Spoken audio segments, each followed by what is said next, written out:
20,000 का लश्कर लेके अली का यह बेटा चला था। एक रात में 12,000 का लश्कर अबैदुल्ला इब्ने अब्बास की सरपरस्ती में 10 लाख दिरहम में सौदा करने के बाद मुआविया के लश्कर में चला गया।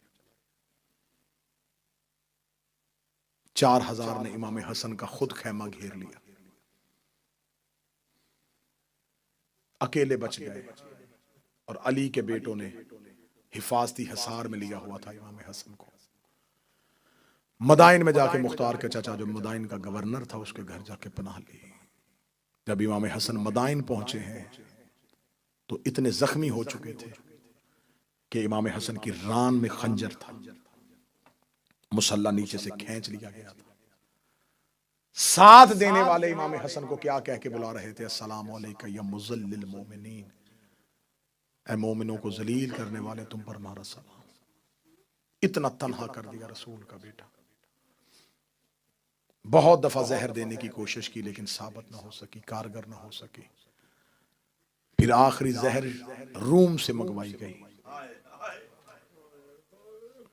ज़मुर्द की जहर थी, सख्त इतनी थी कि इसके बारे में कहा जाता है अगर इसका एक दिन का इस जहर का एक तालाब में फेंक दिया जाए तो उस तालाब के सारी मछलियां और आबी जानवर मर जाएं। अगर दूध देने वाले जानवर के सींग को लगा दिया जाए तो वो खून देना शुरू कर दे। ये जहर रूम से मंगवाई गई, शाम से। अशस बिन कैस जो दुश्मन अली और दुश्मन अहले बैत खानदान था, जिसके बाप ने इमाम मौला अमीर अल मोमिनीन से जंग की और इसके दोनों बेटे करबला में। इसका एक बेटा जिसने हुसैन का मुस्लिम दारुल उमारा से गिराया था और दूसरा वो जिसने करबला में हुसैन के पहलू में नेजा मारा था। अशस की बेटी जोधा, इस तक जहर पहुंचाई गई।